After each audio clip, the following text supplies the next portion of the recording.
Joining us now is Alex Thompson, a national political correspondent for Axios. Uncomfortable day just for everyone yesterday, Alex. I felt uncomfortable. The initial report came out and the president responded to it, and then they trotted him back out. They had to later in the night. And they're loath to do that, especially when there's questions following it, but they almost had to. It was so bad. Well, and you got the sense that Joe Biden really wanted to. I mean, what we saw, Joe Biden infamously has a pretty large temper behind closed doors. That's what you saw on display last night. That was angry Biden, as some of his staff sometimes refer to that sort of mode. And so that was one of those things. I mean, to your point, they rarely have Biden go out there. He rarely does press conferences, and he especially very rarely does them televised, late at night. And that's partly because aides have noted that he can at times get tired. He'll make more mental flubs. His stutter will sort of recur when he's a bit tired. And you saw that last night, too, because even as he went out, no Democrat I talked to felt that he did himself any favors. Obviously, he came out and gave a forceful defense. He called out the special counsel for saying that he didn't remember when his son Beau had died. I can tell you that at a House retreat earlier in the day, he very angrily told some Democratic members of Congress that how the F do you think that I don't remember the day my son died? So this was really white hot rage. But also he ended up at the very end making another flub when he confused who the president of Mexico and the president of Egypt was. And the whole context of this is that this comes in the same week where Joe Biden has made a number of errors when talking about world leaders that have died many years before some of the events that he has described. He mixed up former French President Mitterrand with French President Macron. He did the exact same thing also with the Chancellor of Germany. So this was uncomfortable. But also, I think, a very infuriating day for the White House that felt that this report should have never happened, that the investigation should never have gone to a special counsel, which would have meant that it would have just been closed quietly with no charges. Yeah. There was some gratuitous nastiness in the report. I agreed with that to some extent. But the point that the individual was trying to make was that the actual treatment of the documents was careless, and all the photos that we saw. So there's no doubt whether or not you would have brought the case, whether you had enough to actually bring the case, but say you're not doing it because a jury won't convict this pathetic old guy. I think it's very problematic what we actually saw in the report itself. Meaning there might have been gratuitous nastiness in it, but at the same time.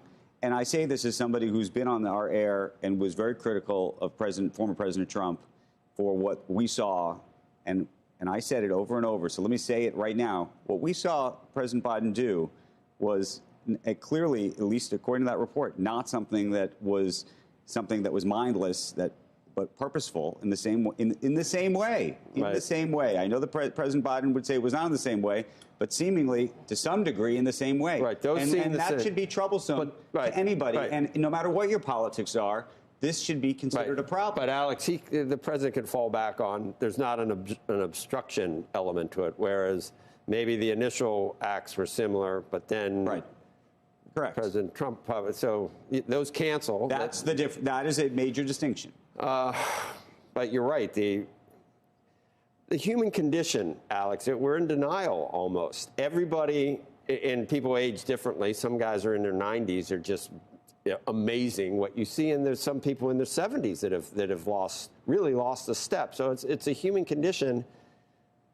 And it just, I don't know whether denial is I don't know where it leaves Democrats at this point. I don't know what the options are.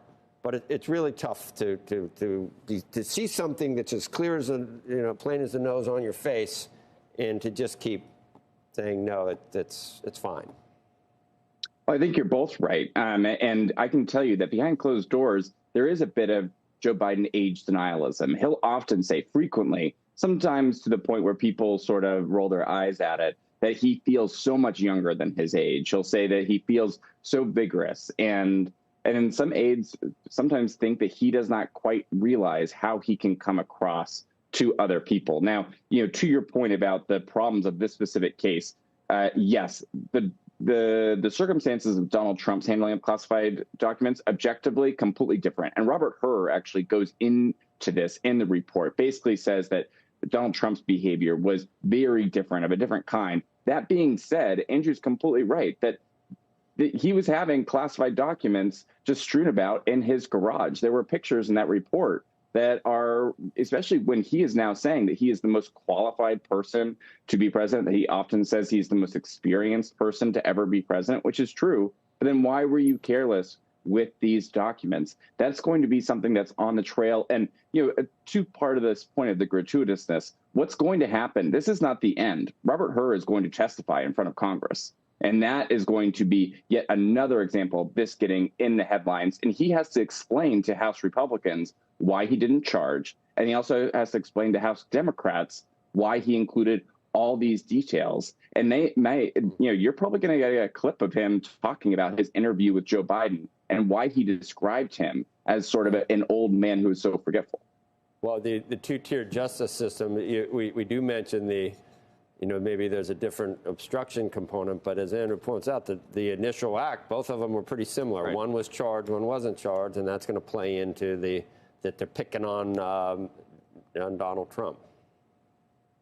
Absolutely. I mean, this is sort of the worst of both worlds if you're Joe Biden, because they're still saying two-tier justice system, but now they're also saying, you saw this from House leadership, Republican leadership last night, they're saying if you're too enfeebled to be charged, then how can you run for the Oval Office? How can you be president for 5 more years, which is what he's running to do?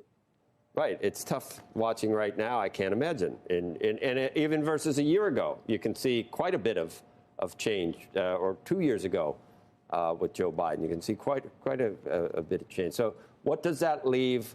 What are the options being talked about behind closed doors, Alex, and with Democrats? I mean, they don't really have any options. Let's say, obviously some people talk about this sort of wistful scenario, right, where Joe Biden decides for the good of the country or for his own sake or to stop Donald Trump that he withdraws. Okay, let's say that happens. And Joe Biden is the only one that can make that decision.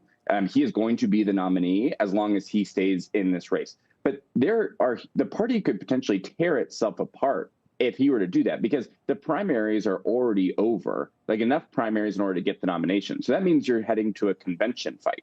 Now, Democrats have scheduled their convention for mid-August, which means that you would have a nominee just 4 weeks before some early voting starts. They would only have 4 weeks to introduce themselves to the country. Also, in the convention floor in Chicago, with the migrant crisis, with Palestine, Gaza almost certainly to be going on, the party could really tear itself apart trying to find a nominee. So that's the other option here. Obviously, Biden could also say, I really think that Vice President Kamala Harris is the person, and that would make a big difference. But both those scenarios, a lot of Democrats think are much worse.